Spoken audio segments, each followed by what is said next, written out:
नमस्कार दोस्तों, आपका स्वागत है द यूनिवर्सल योगी में, जहां हम सुनते हैं पौराणिक कहानियां जो न केवल मनोरंजन बल्कि जीवन के मूल्य और आध्यात्मिक शिक्षा भी देती हैं। दोस्तों, क्या आपने कभी ध्यान दिया है, हम गंगा को देखते हैं, उसमें नहाते हैं, उसका पानी सिर पर लगाते हैं, लेकिन शायद ही कभी सोचते हैं कि यह गंगा यहां आई कहां से।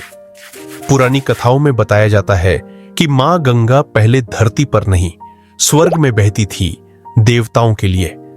फिर एक दिन ऐसा क्या हुआ कि स्वर्ग की यह पवित्र धारा पहाड़ों से उतरती हुई हमारी धरती तक आ गई।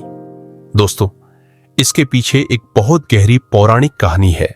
कहानी तपस्या की, करुणा की और भगवान शिव की जटाओं में समाई मां गंगा की।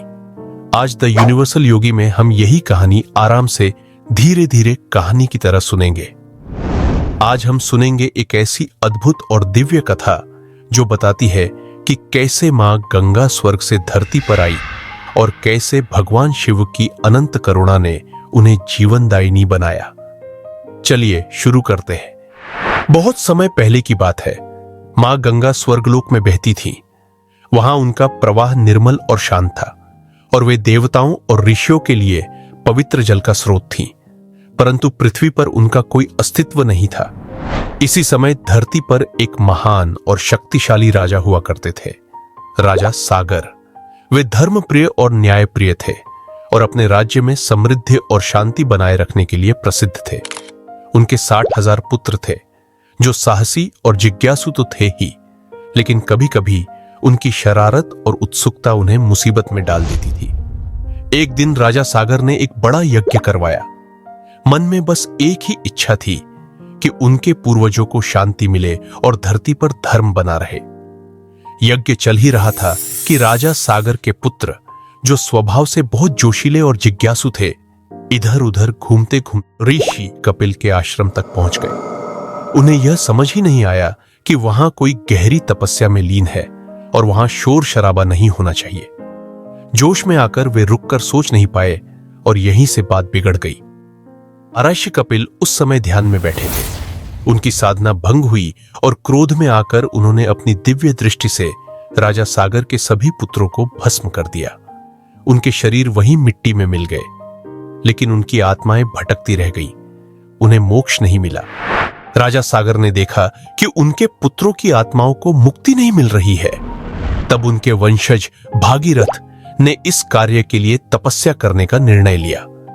भागीरथ ने कठोर और अटूट तपस्या शुरू की। वर्षों तक बिना रुके, बिना थके उन्होंने ब्रह्मा जी और शिव जी से प्रार्थना की। उन्होंने कहा, हे देवताओं, मेरी प्रार्थना स्वीकार करें। मां गंगा को पृथ्वी पर भेज दीजिए ताकि मेरे पूर्वजों की आत्माओं को मोक्ष मिल सके। लेकिन यह कोई आसान कार्य नहीं था। गंगा स्वर्ग से इतनी तेज गति से पृथ्वी की ओर आ रही थी कि यदि वे सीधे धरती पर आती तो पूरी पृथ्वी ही क्षतिग्रस्त हो जाती। तब भगवान शिव ने कदम रखा। भागीरथ की भक्ति और तपस्या देखकर शिवजी प्रसन्न हुए और उन्होंने अपनी अनंत जटाएं फैला दी। जैसे ही गंगा का प्रचंड प्रवाह आया, शिवजी ने उन्हें अपनी जटाओं में समेट लिया। कल्पना कीजिए, स्वर्ग से उतरती हुई गंगा की तेज धार इतनी प्रचंड थी कि धरती कांप रही थी, पर शिवजी की करुणा और ध्यान ने इसे नियंत्रित कर दिया।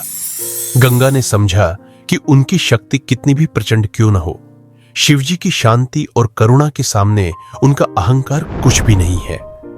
भागीरथ की प्रार्थना और तपस्या के फलस्वरूप शिवजी ने गंगा को धीरे धीरे अपनी जटाओं से पृथ्वी पर उतरने दिया। धरती पर आते ही गंगा ने जीवन और समृद्धि की ओर बहना शुरू किया और उनकी 7 धाराएं पृथ्वी पर विभाजित हो गई। लेकिन कहानी यहीं समाप्त नहीं होती। जब गंगा पृथ्वी पर आई तो उनका एक प्रवाह ऋषि जाहनु के आश्रम के पास से बहा। जाहनु महाराज ने सोचा कि गंगा उनकी तपस्या में बाधा डाल रही है, इसलिए उन्होंने उन्हें अपने कान में निगल लिया। भागीरथ की भक्ति देखकर जाहनु महाराज ने गंगा को अपने कान से बाहर निकाल दिया। तभी से गंगा को जाह्नवी भी कहा जाने लगा। दोस्तों, इस कथा का सबसे बड़ा संदेश यही है कि भक्ति और तपस्या किसी भी कठिन परिस्थिति को आसान बना सकती है। गंगा इतनी प्रचंड थी कि वह पृथ्वी को हिला सकती थी, पर शिव जी की करुणा और भागीरथ की अटूट भक्ति ने उन्हें जीवनदायिनी बना दिया। यह हमें सिखाता है कि चाहे हमारे जीवन में कितनी भी कठिन परिस्थितियां क्यों न हो, धैर्य, विनम्रता और ईश्वर की कृपा से हम हर चुनौती को पार कर सकते हैं। तो अगली बार जब आप गंगा के तट पर खड़े हों तो सिर्फ नदी मत देखिए उस भक्ति, तपस्या और करुणा की शक्ति को जिसने स्वर्ग से धरती तक का यह अद्भुत सफर तय किया। यही है मां गंगा का असली रूप, जीवनदायिनी, पवित्र और अनंत। दोस्तों, यहां हम मां गंगा की पौराणिक कथा सुन रहे हैं, लेकिन क्या आप जानते हैं कि गंगा को पवित्र मानने के पीछे सिर्फ आस्था ही नहीं बल्कि वैज्ञानिक कारण भी बताए जाते हैं। इसी विषय पर हमने एक अलग वीडियो बनाया है जिसमें आसान भाषा में समझाया गया है कि गंगा के पानी को खास क्यों माना जाता है। अगर आप वो वीडियो देखना चाहें तो उसका लिंक आपको डिस्क्रिप्शन बॉक्स में मिल जाएगा। हमें पूरा भरोसा है वो वीडियो आपको जरूर पसंद आएगा। यदि आपको यह कथा पसंद आई हो तो लाइक और शेयर जरूर करें, और ऐसे ही पौराणिक और आध्यात्मिक प्रसंग सुनने के लिए द यूनिवर्सल योगी को सब्सक्राइब करना न भूलें।